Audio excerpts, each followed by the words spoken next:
ईश्वर के हर एक फैसले पर खुश रहो, क्योंकि ईश्वर आपको वो नहीं देता जो आपको अच्छा लगता है, बल्कि ईश्वर आपको वो देता है जो आपके लिए अच्छा होता है।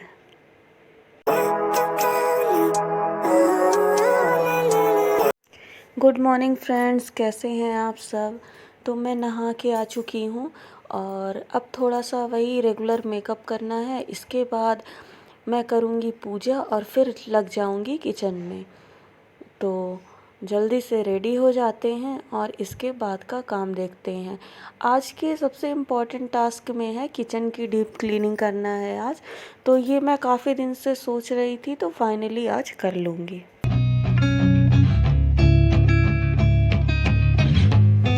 और मेरे हस्बैंड भी ऑफिस जा चुके हैं, पिकू भी स्कूल जा चुका है और अभी बज रहे हैं 10।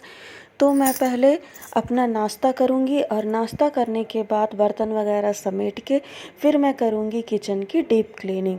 तो आज नाश्ते में या लंच में बना था हमारा सुबह अरबी का सब्जी है और सूखी सूखी सी सब्जी है, तो मैं रोटी के साथ इसको खाऊंगी।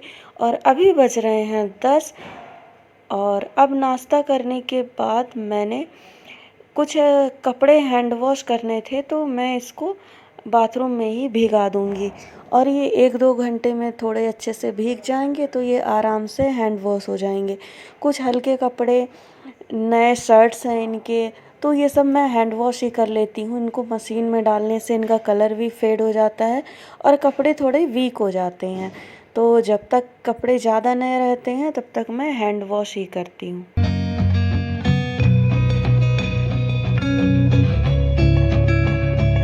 अब फाइनली मैं आ चुकी हूँ किचन में और अभी हो रहा है 10:30 और 10:30 से 11:30 के बीच में मुझे करना है किचन की डीप क्लीनिंग, वो भी सामान वगैरह निकाल के।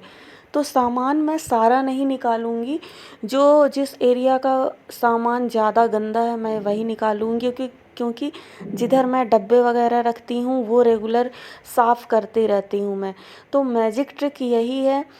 पहली मैजिक ट्रिक तो ये है कि आप जो रेगुलर यूज करते हैं सामान, उनको रेगुलरली या वीकली साफ़ करते रहें, तो डीप क्लीनिंग में आपके वो सामान नहीं फैलेंगे।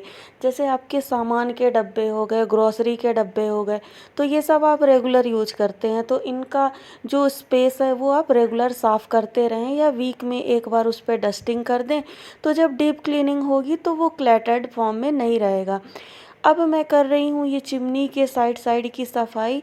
और सेकंड मैजिक ट्रिक ये है किचन के डीप क्लीनिंग की कि आप एक कॉर्नर, एक एक साइड पकड़ के डीप क्लीनिंग करें। एक साथ सारा सामान निकाल के ना करें, क्योंकि एक साथ सारा सामान निकाल देते हैं किचन से तो उसमें ज़्यादा टाइम लगता है, फिर उसको ऑर्गेनाइज़ करना होता है, तो इसमें काफ़ी टाइम लग जाता है।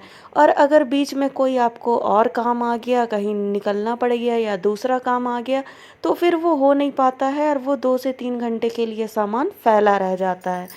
तो मैजिक ट्रिक यही है कि पहले आप एक कॉर्नर की सफाई कर लें, उसका सामान निकाल लें, फिर उसको ऑर्गेनाइज़ कर दें और फिर आप दूसरे साइड को पकड़ें। तो पहले मैं ये साइड ले रही हूँ और चिमनी ले रही हूँ, तो इनको मैं अच्छे से पहले विम बार में स्क्रबर लगा के पहले मैं उससे रब कर दूंगी और उसके बाद गीले कपड़े से इसको वाइप आउट कर लूँगी। 2 बार मैं गीले कपड़े से वाइप आउट कर लेती हूँ, जिससे सारा डिटर्जेंट निकल जाता है। और ऐसे ही अब ये मैं जो साइड के काउंटर के वॉल्स होते हैं उनको मैं कर रही हूँ क्लीन। अभी मैंने ये देखिए, मैंने विम बार स्क्रबर पर लगा लिया है और उससे मैं डीप क्लीन करूँगी। और अच्छे से रब करने के बाद फिर मैं वेट क्लॉथ से इसको वाइप आउट कर दूँगी। तो इससे हमारा जो किचन होता है एकदम चमक जाता है।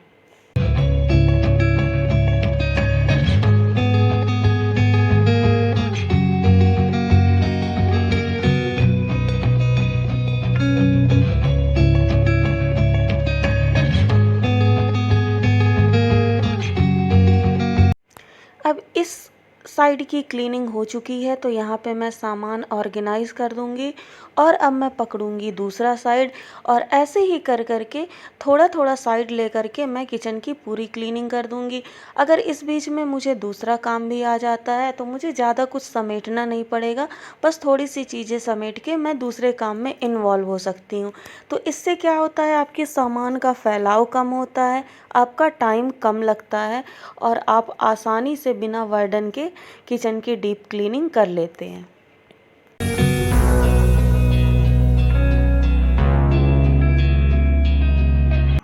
मेरा किचन एल शेप में है और ये साइड क्लीन हो गया है, अब रह गया है ये वाला साइड। तो पहले इसमें ऊपर जो इसके ड्रॉर्स बने हैं इनको साफ़ करूँगी और फिर उसके बाद नीचे काउंटर को साफ़ करूँगी। तो इसमें भी वही प्रोसेस है। एक्चुअली में मेरा किचन वाइट है तो बहुत जल्दी इसमें हाथ के उंगलियों के निशान बन जाते हैं, तो मैं रेगुलर साफ़ भी करते रहती हूँ, इसलिए मुझे डीप क्लीनिंग के टाइम में ज़्यादा एफ़र्ट्स नहीं लगाने पड़ते। तो अब निकली थी कुछ क्रॉकरी वगैरह, तो उनको भी क्लीन करके मैं रख दूँगी, क्योंकि अब क्रॉकरी तो मुझे खुद ही धो लेनी होती है, क्योंकि मेरी बर्तन वाली आती है तो कई बार ही उससे टूट भी जाता है। तो क्रॉकरी को मैं खुद धो लूँगी, बाकी बर्तन जो भी निकलेंगे स्टील वाले और नॉर्मल बर्तन उनको मैं सिंक में इकट्ठा कर दूँगी, तो जब मेरी काम वाली आएगी तो वो धो देगी। तो अभी हो रहे हैं 11 बज रहे हैं और आधा से ज़्यादा मेरा किचन क्लीन हो गया है, प्लेटफॉर्म ऑलमोस्ट क्लीन हो गया है, क्रॉकरी भी धुल गई है। अब रह गया है थोड़ा सा सिंक वाला एरिया, तो उसको भी अब मैं फटाफट से क्लीन कर लूँगी। बस यही रह गया है इधर कोने का, फिर नीचे के ड्रॉर्स वगैरह क्लीन करने होंगे।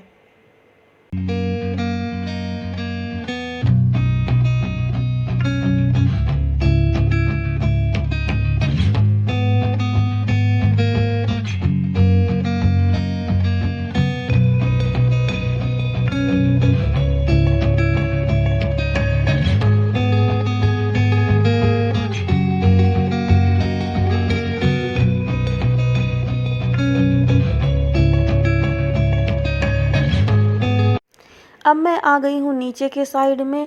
ये नीचे के ड्रॉर बहुत ज़्यादा गंदे हो जाते हैं, तो इनको थोड़ा साफ़ करने में ज़्यादा मेहनत लगती है, क्योंकि ऊपर का तो हम रेगुलर क्लीन करते रहते हैं बट नीचे उतना हाथ नहीं जाता है, तो ये रह जाते हैं। तो ये भी ऑलमोस्ट क्लीन हो गए हैं और अभी देखिए 11:30 बज रहा है और मेरा किचन पूरी तरह क्लीन हो गया है। आज मैंने सुबह पोछा नहीं लगाया था, क्योंकि किचन में डीप क्लीनिंग करनी थी तो फिर से गंदगी फैलती ही है। तो मैं अभी पोछा लगा रही हूँ और ये देखिए, ये पोछा लगाने के लिए एक बहुत अच्छा ट्रिक है जिसमें आप फ़िनाइल को बहुत अच्छे से यूज़ कर पाते हैं। तो अगर आपका इस तरह हैंडल वाला पोछा है तो आप अपने फ़िनाइल के बॉटल के कैप में होल कर लें और उससे आप बहुत ईज़िली पोछा लगा पाते हैं। और पोछे को हर बार पोछा लगाने के बाद उसको अच्छे से वॉश करके ज़रूर रखें। मैं हैंड वॉश से ही इसको वॉश कर देती हूँ और इस तरह वॉश करना इसलिए भी ज़रूरी है क्योंकि इसमें से स्मेल आने लगती है बरसात के मौसम में ख़ासकर। तो अगर आप अपने पोछे को वॉश करके रखेंगे तो उसमें से कभी भी स्मेल नहीं आएगी, भले आप उसको धूप में डालें या ना डालें। तो रेगुलरली पोछे को वॉश ज़रूर करें। और ये मैंने अब सिंक को भी साफ़ कर लिया है। कुछ चीज़ें रेगुलर तौर पर साफ़ करना ज़रूरी होती हैं।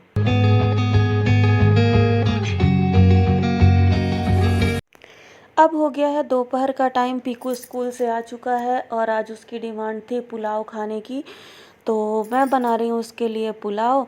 और जब तक पुलाव बन रहा है तब तक जो कपड़े मैंने सुबह भिगाए थे उनको अब मैं कर रही हूँ वॉश। तो ये भी वॉश हो गए हैं, अब इनको मैं यहीं छोड़ दूँगी जब तक इनका पानी निकल जाएगा, क्योंकि इनको ड्रायर भी नहीं करना है, ऐसे ही सुखाना है। और ये बचे हुए सर्फ़ के पानी में मैंने डाल दिए हैं किचन क्लॉथ्स एंड टॉवेल्स, तो ये भी 1-1.5 घंटे में हो जाएंगे, तो इनको भी मैं वॉश कर लूँगी। और अब देखते हैं किचन में जाके, हमारा पुलाव हो गया है रेडी, तो फटाफट से हम गरम गरम कर लेंगे लंच। और मेरा वीडियो पसंद आया हो तो चैनल को लाइक शेयर एंड सब्सक्राइब करना ना भूलें। मिलते हैं नेक्स्ट वीडियो में, तब तक के लिए bye bye and take care.